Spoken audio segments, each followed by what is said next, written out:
The Honourable Member, the Honourable Minister of State for Western Diversification. Thank you, Mr. Speaker. Today's debate contemplates what role Canada's role should be with regard to how we respond to the atrocities that ISIL has committed, the threats and actions that it has made against the security of the Canadian people, its expansionist nature, and the humanitarian and human rights crisis that it has created. This morning, the member from Vancouver Quadra said that the motion in front of us, which presents the government's position on this matter, fails our national interest test. I refute this argument and seeks the House unified support for the government's motion. To those resting their position on this argument, think first that Canada's security and that of the people we represent is in fact one of the most important national interests we are seized with. This is because the longevity of Canada's pluralistic peace is born from our collective ability to uphold the freedom from persecution that in turn enables the freedoms of speech, opportunity, and personage on which the prosperity of our nation rests. In this context, the question of national interest as it relates to this motion first rests in whether there is a clear threat to the national security of Canada's people. While it may be difficult for any of us to watch the manifesto video left by Michael Zahaf Bibo, it clearly shows that attacks by radicalized jihadi ISIL sympathizers have in fact happened on our own soil, even in this very place that I speak today. And while this alone should be evidence enough of this threat to our national security, the leadership of ISIL has sent out clear directions calling upon its followers to kill Canadians. ISIL's leadership is on record as stating, if you kill a disbelieving American or European, especially the spiteful and filthy French or an Australian or a Canadian, or any other disbeliever, then rely upon Allah and kill him in any manner or a way, however it may be.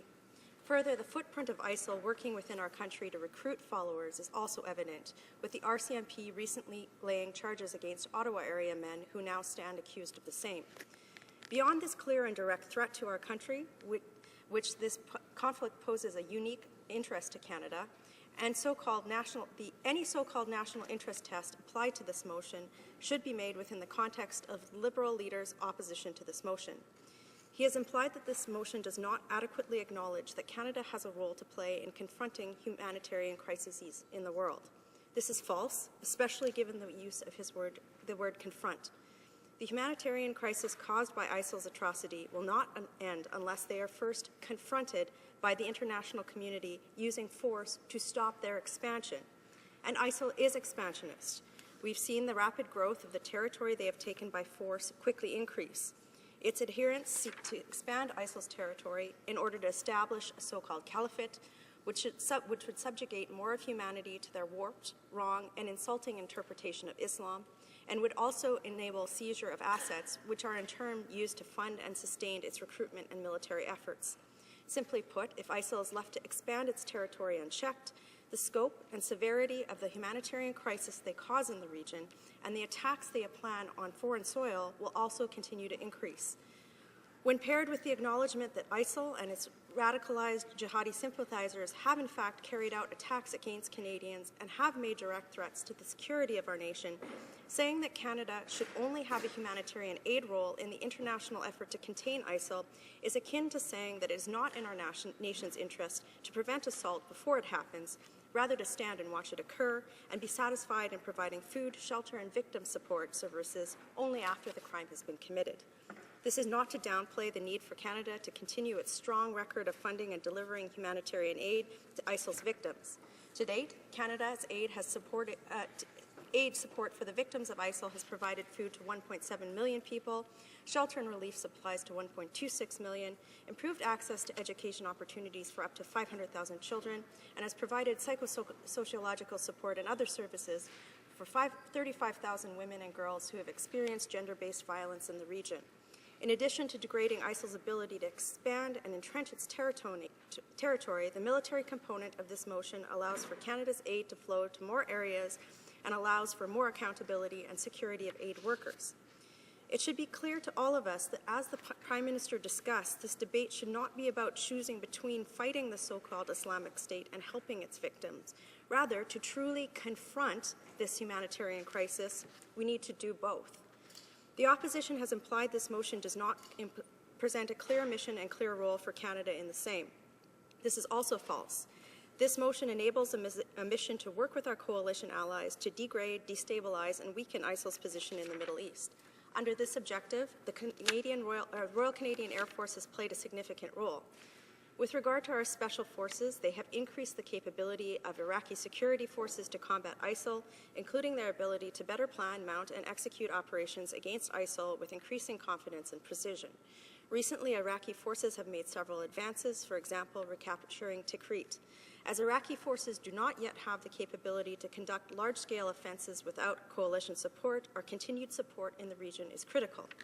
To be clear, there is a clear and defined scope for our special forces. They are not allowed to operate in a combat role and are not to seek out combat activities. However, if our special forces are fired upon, they will fire back. Our Special Operation Forces are working in an advise and assist role for Iraqi security forces and the Kurdish Peshmerga. This is not a role that they could undertake outside of Iraq. With regard for the need for expansion of this mission into Syria, ISIL has been consolidating and moving some of their heavier equipment into Syria because of the significant impact that coalition airstrikes have had on ISIL operations in Iraq. Given the threat ISIL poses to our country and the atrocities that it has committed, we cannot allow ISIL to have safe refuge anywhere in the world. Our coalition partners recognize that Canada is well placed to support the coalition objective to counter ISIL's power base in Syria, specifically by utilizing our CP-140 Aurora aerial surveillance, our CC-150 Polaris refueling craft, and our CF-18 airstrikes. To be clear, with regard to the involvement of the Assad regime, we will not seek their permission to conduct the mission outlined in front of us today. Given the request for military assistance from the Iraqi government in its fight against ISIL, the United States is arguing the collective self-defense of Iraq as the basis for operations in the area. And the United States has reported to the United Nations that they are taking the necessary and proportionate military action in Syria in order to eliminate the ongoing threat to Iraq on the basis that Syria is unwilling and unable to prevent ISIL from staging operations and conducting attacks into Iraq from Syrian territory.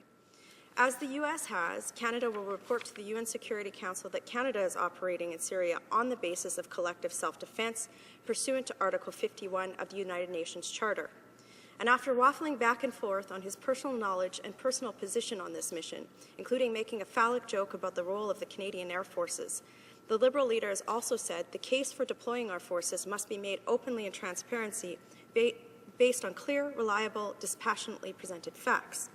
It is worth noting the irony of this statement, given that our government has improved upon the abysmal record the Liberals established on this front when they deployed the Canadian forces to Afghanistan for a combat operation without a vote of Parliament. This shows who would not be trusted in this place on military missions, Mr. Speaker. By contrast, as we said 6 months ago, the government is again consulting Parliament on the expansion of Operation Impact, and we have provided updates on the mission to the Canadian public. As we have done over the last 6 months, we will constantly evaluate Canada's role in the region, which is why we have put a clear end date on the expansion of this mission in this motion. This is the essence of transparency. As for treating the knowledge of ISIL's rape of thousands of women, genocide, beheadings, persecution of religious minorities, journalists, aid workers, and LGBTQ, treatment of women as subhuman, and the encouragement of attacks on Canadians as dispassionate facts, I would beg to differ. We should be passionate about these things, as they are the antithesis of Canadian values. They are evil, and they are wrong. Support for this motion shows that our country is not willing to explain away the nature of ISIL's barbarism or be intimidated in trying to appease an evil that has formed the core of its governance around opposing the freedoms we enjoy by murdering, raping, and seeking the subjugation through fear. The risks that we ask our country's men and women in uniform to undertake should not be taken lightly.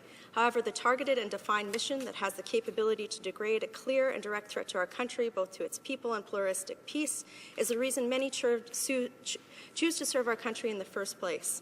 It would be easier for us to turn a blind eye to these facts. However, as we head towards the 150th anniversary of the birth of our nation, we should not take the peace and security we enjoy as Canadians for granted, trading history's proof of what is right and wrong for a liberal academic exercise so that we become complacent in protecting its very existence. Mr. Speaker, in closing, those who have fought for our country in years past have left both a legacy of peace and a clear call to future generations of Canadians. We must always recognize and confront threats to our country's people, values, and peace. We stand so charged today. Let us not fail in our choice on how to respond.